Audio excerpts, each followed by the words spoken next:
জি ভাই, হ্যাঁ হ্যাঁ অবশ্যই দেবো। আমি কিন্তু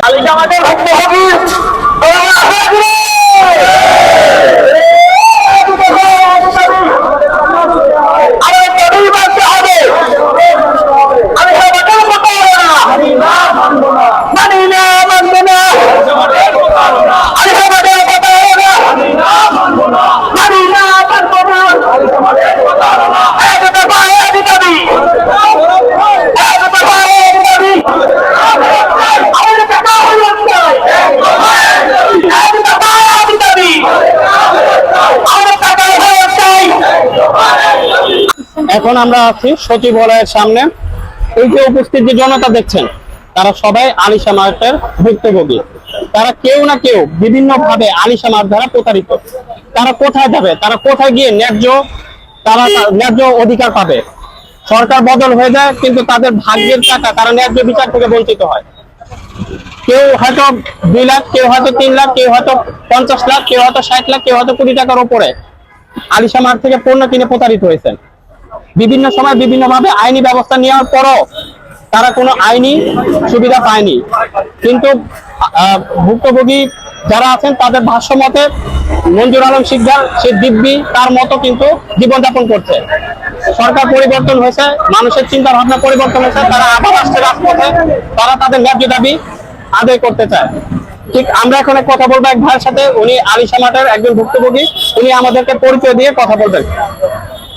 ভাই, জি, আসলে আপনারা সবাই জানেন যে গত 2020-21 সালে এবং করোনা মহামারীর সময় আলিশা মার্ট এবং আরো অন্যান্য ই-কমার্স প্রতিষ্ঠান ছিল, এবং আলিশা মার্ট তখন টিভিতে এবং বিভিন্ন মাধ্যমে তারা বিজ্ঞাপন দিয়েছিল যে আমরা যদি তাদেরকে অ্যাডভান্স পেমেন্ট করি 45 দিনের মাধ্যমে তারা আমাদেরকে বিভিন্ন ধরনের পণ্য দিবে, এবং সেটা 35% ছাড়ে তারা আমাদেরকে বিভিন্ন ধরনের পণ্য দেওয়ার জন্য তারা বিভিন্ন টিভিতে এবং জাতীয় মাধ্যম যেগুলো ছিল, টিভি চ্যানেল বলেন, পত্রিকা বলেন, এবং বিভিন্ন জায়গায় ব্যানার সিস্টেমের মাধ্যমে তারা প্রচারণা চালিয়েছিল। এবং সরকারের উচ্চপদস্থ বাণিজ্য মন্ত্রী সহ আরো যারা ছিল বিগত সরকারের আমলে, তারাও কিন্তু তাদের সাথে অংশগ্রহণ করেছিল, যাদেরকে দেখে আমরা কিন্তু উদ্বুদ্ধ হয়েছিলাম।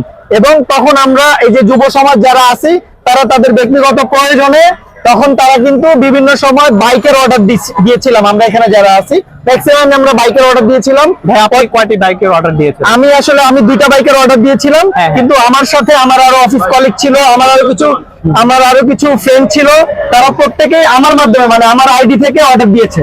টোটাল আমার আইডি থেকে 6টা বাইক অর্ডার দিয়েছিল, যার আমরা প্রায় 8.5 লাখ টাকার মতো আমরা পেমেন্ট করেছিলাম। কিন্তু 45 দিনের মাধ্যমে সে আমাদেরকে বাইক দিতে পারেনি, বাইক দিতে সে ব্যর্থ হয়েছিল। এবং ব্যর্থ হওয়ার পরবর্তীতে সে আমাদেরকে কি করেছিল, সে আমাদেরকে চেক ধরিয়ে দিয়েছিল তার বিভিন্ন প্রতিষ্ঠানের নামে, আলিশা মার্ট, আলিশা এগ্রো এবং আলিশা সলিউশন, বিভিন্ন প্রতিষ্ঠানের নামে আমাদেরকে চেক দিয়েছিল। এবং ফেসবুক লাইভে এসে বলেছিল যে আপনারা কেউ হতাশ হবেন না, আল্লাহ তাআলা আমাকে অনেক অ্যাসেট দিয়েছে, অনেক সম্পত্তি দিয়েছে, আপনাদের সবার টাকা আমি আপনাদেরকে ফেরত দিব। কিন্তু আমরা কি দেখতে পেলাম, গত 3 বছর যাবত সে এই আশা ভরসা দিয়েই শেষ। এখন পর্যন্ত কোনো ভুক্তভোগী গ্রাহকের কোনো টাকা কিন্তু সে ফেরত দেয়নি, কারো টাকা সে ফেরত দেয়নি। এবং বিভিন্ন সময় তার এই অপকর্মে সহযোগিতা করেছে বিগত সরকারের যে সকল উচ্চপদস্থ কর্মকর্তা ছিল, বাণিজ্য মন্ত্রী ছিল, এবং আরো যারা সরকারের সাথে জড়িত, এই সেক্টরের সাথে জড়িত ছিল, তারা প্রত্যেকে তাকে সহযোগিতা করেছে। আচ্ছা, আপনাদের থেকে কি কোনো ধরনের আইনি সহযোগিতা বা আপনারা কি কোনো আইনি ব্যবস্থা নিয়েছিলেন ওই সময়? জি, আমাদের মধ্য থেকে আমাদের অনেক গ্রাহক আছে যারা, আমি নিজেও আমরা ভোক্তা অধিকার অভিযোগ করেছি, এবং আমাদের অনেক গ্রাহক আছে বিভিন্ন থানায় অভিযোগ করেছে। আলিশা মার্টের চেয়ারম্যানের নামে, মঞ্জুর আলম শিকদারের নামে মামলা হয়েছে, ওয়ারেন্ট হয়েছে, এবং এগুলো হওয়ার পরেও উনি কিন্তু সহজে গ্রেফতার হয়নি। আমরা দেখতে পেয়েছি প্রায় 200-250 গ্রেফতারি পরোয়ানা থাকার পরেও কিন্তু সে গ্রেফতার হয়নি। যেমনটি আপনারা দেখছিলেন, আমরা এখানে এখনো অবস্থান করছি। আমরা আরেকজন আলিশা মার্টের ভুক্তভোগীর সাথে কথা বলবো। ভাই, আপনার নাম কি বলুন? আমার নাম হচ্ছে জহিরুল ইসলাম। তৎকালীন সময় আপনারা জানেন যে রাষ্ট্রের সর্বোচ্চ পর্যায় থেকে যে কমার্স মিনিস্ট্রি কমার্স মিনিস্ট্রি যে প্রধান ছিলেন বাণিজ্য মন্ত্রী টিপু মুন্সি, উনি কিন্তু এটাকে প্রমোট করেছিলেন এবং এই আলিশা মার্টকে উনি লঞ্চ করেছিলেন।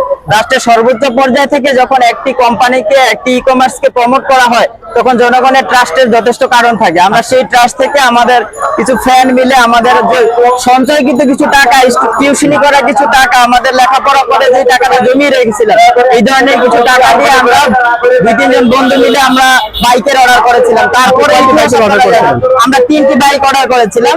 কোনো টাকা পয়সা কোনোটা পাননি? না, টাকা পয়সা তো পাইনি, আমাদেরকে নানা রকম ভাবে দৌড়ানো হয়েছে। আমরা দূর দূরান্ত থেকে এসেছি, চাঁদপুর থেকে এসেছিলাম। থেকে আসছেন? চাঁদপুর থেকে অসংখ্যবার আমরা আলিশা মার্টের হেডকোয়ার্টারে গিয়েছি, হেড অফিসে গিয়েছি, কিন্তু চেয়ারম্যান স্যার নানা রকম প্রতারণা এবং আশ্বাস দিয়েছে। এগুলি ওনার লাইভ ডকুমেন্ট গুলি কত ধরনের প্রতারণা করেছে, ওনার অফিসিয়াল ফেসবুক পেজে গেলে দেখা যাবে ওনার বক্তব্যগুলি স্টিল রেকর্ডেড। এই রেকর্ডেড বক্তব্যগুলি যদি শোনা যায় তাহলে বোঝা যাবে যে উনি রাষ্ট্রের সাথে কি, রাষ্ট্রের সাধারণ গ্রাহকদের সাথে কি ধরনের প্রতারণা করেছে। এখন আমার বর্তমান গভর্নমেন্টের কাছে একটা দাবি হলো, আমরা আপনি দাবিটি হলো যে আমরা দেখেছি একটি ফ্যাসিস্ট গভর্নমেন্ট হয়তো ক্ষমতায় ছিল, যে জন্য আমাদের লিগেল কোনো ক্লেমকে তারা গ্রাহ্য করেনি, আমাদেরকে নানাভাবে হয়রানি করেছে। একটি অনেস্ট সরকার তাদের হাত কত শক্তিশালী হতে পারে সেই দৃষ্টান্ত যারা তারা যেন স্থাপন করে, যে অতীতে যারা স্ক্যাম করেছে কখনো তাদের টাকা ফেরত দেওয়া হয়নি, যাতে আমাদের এই টাকা ফেরত দেওয়ার মাধ্যমে, ওনার অ্যাসেটকে লিকুইড করার মাধ্যমে, টাকা ফেরত দেওয়ার মাধ্যমে এই অনেস্ট একটি গভর্নমেন্ট যাতে একটি দৃষ্টান্ত স্থাপন করে যে না, এই দেশে কেউ স্ক্যাম করে কোনো জায়গা পাবে না, এবং প্রতারিতদের পাশে এই সরকারের অবস্থান তারা যেন এটা প্রমাণ করে দেয়। যেমনটি দেখছিলেন দর্শক বন্ধুরা, আমরা আরো একজন ভুক্তভোগীর সাথে কথা বলি, ওনার সাথে কথা বলবো। আপনি আপনার নামটা? ফারুক আহমেদ। আপনি কি অর্ডার করেছিলেন? আমি নিজে অর্ডার করি নাই, আমার ছেলে তার শখের কারণে সে বললো যে আমাকে কিছু টাকা দাও, আমি একটা বাইক অর্ডার করবো। আমি বললো কোথায়, আমাদের একটু সংক্ষিপ্ত আকারে মূল বিষয়টা বললো যে আলিশা মার্টে অর্ডার করবো। তার আগে আবার ইবেলি একটা ঝামেলা হয়েছে। আমি বললাম না, একটা ঝামেলা হয়েছে তো আলিশা মার্ট এরকমই হবে। তো সে বললো যে না, আলিশা মার্টের সাথে অনেক আছে, সেলিব্রিটিরা জড়িত। বাংলাদেশের সেলিব্রিটি যেমন ধরেন আপনার সাকিব আল হাসান, এরকম সমীকা স্যার সহ এরকম ভালো ভালো সেলিব্রিটিদেরকে রাখা হয়েছে, যারা তাদের কথা বাচ্চারা অনুপ্রাণিত হয়ে ইনভেস্ট করে। আমার ছেলে বলতেছে সেলিব্রিটিরা যেহেতু জড়িত তাহলে এখানে প্রতারণা করবে না, কিন্তু আমি মনে করি সেলিব্রিটিরাও সরকারের লোকদের সাথে, শিকদারের সাথে যুগ সাজস করে তারা সবাই এই টাকাটা ভাগ বাটোয়ারা করে খেয়েছে, যার কারণে আমরা পাই না। তা এখন যেহেতু আন্দোলন করে একটা তরুণ সমাজের সরকার গঠিত হয়েছে এবং সৎ সরকার, অনেস্ট সরকার, সে আমাদের এই কষ্টটা বুঝবে এবং টাকাটা শিকদারে বা পার্সোনাল প্রপার্টি বিক্রি করে, সরকারের টাকা না, সরকারের কোনো ফান্ডের টাকা আমরা চাই না। সরকার শিকদারের, মঞ্জুর আলম শিকদারের যত সম্পত্তি আছে সবগুলি সরকার এগুলো ইয়ে করে বাজেয়াপ্ত করে বিক্রি করে গ্রাহকদের সকলের টাকা বুঝিয়ে দিবে, এটা আমরা আশা করি। যথাযথ আইনি ব্যবস্থার মাধ্যমে মঞ্জুর আলম শিকদারের সম্পত্তি ক্রয় করে সেই সম্পত্তি বাজেয়াপ্ত করে বিক্রিত টাকা থেকে যারা ভুক্তভোগী গ্রাহক আছে তাদের প্রত্যেককে তাদের ডকুমেন্ট অনুযায়ী যাতে তাদের টাকা তাদেরকে ফেরত দেওয়া হয়। এই ব্যাপারে আমরা মাননীয় প্রধান উপদেষ্টা সহ সংশ্লিষ্ট মন্ত্রণালয় সহ সচিবালয় যারা উচ্চপদস্থ সরকারি কর্মকর্তা আছে তাদের দৃষ্টি এবং প্রশাসনের হস্তক্ষেপ কামনা করছি। আপনারা দেখছিলেন, আমরা এখন পর্যায়ক্রমে আরো কয়েকজন ভাইয়ের ইন্টারভিউ নিব, তাদের কয়টি অর্ডার হয়েছিল, তারা কখন অর্ডার করেছিল, এই ব্যাপারগুলো আমরা একটু জানার জন্য চেষ্টা করবো। এই করেছিলেন, কি অর্ডার করেছিলেন? জি, আমি আলিশা মার্টের একজন ভুক্তভোগী গ্রাহক। আমি অনেক আশা ভরসা নিয়ে আমি আমার শেষ সম্বলটুকু দিয়ে আমি 3টা বাইকের অর্ডার করেছিলাম। যে বাইক উনি 32% ছাড়ে গত জুন 2021 সালে অর্ডার করা হয়েছিল। সে তখন আমাদেরকে বাইক দিতে ব্যর্থ হয়েছে। ব্যর্থ হওয়ার পরে সে আমাদেরকে ডেকে নিয়ে আমাদেরকে চেক দিয়েছে, হুমকি দিয়েছে। হুমকি অনেক কিছুই হয়েছে সেখানে, ছাত্র জনতা, সাংবাদিকদের সাথে মারামারি পিটাপিটি হয়েছে, সে আহত হয়েছিল। তারপরে সে এক পর্যায়ে আমাদেরকে চেক দিয়েছে যে আমার টাকা ব্যাংকে আছে, মানে আপনাদেরকে আশ্বস্ত করেছিল যে আপনাদেরকে একটা নির্দিষ্ট সময়ের মধ্যে টাকা ফেরত দেওয়া হবে, কিন্তু দীর্ঘদিন হয়ে যাওয়ার পরও কিন্তু আপনারা টাকা ফেরত পান নাই, যার কারণে আজকে আপনারা এই রাজপথে নেমে আসছেন। একদিন না, আরো কয়েকবার আমরা এসেছি। আমরা তার কাঞ্চন করবী বাসার সামনে আমরা মানববন্ধন করেছি। আমরা তৎকালীন বাণিজ্য মন্ত্রণালয়ের এসে সচিবালয়ে আমরা আবেদন জমা দিয়েছি। কর্মসূচি গ্রহণ করেছেন, এই কর্মসূচিতে এইরকম ভুক্তভোগীর সংখ্যা কতজন হতে পারে? ন্যূনতম 3,500 3,500 গ্রাহক ভুক্তভোগী হয়েছে।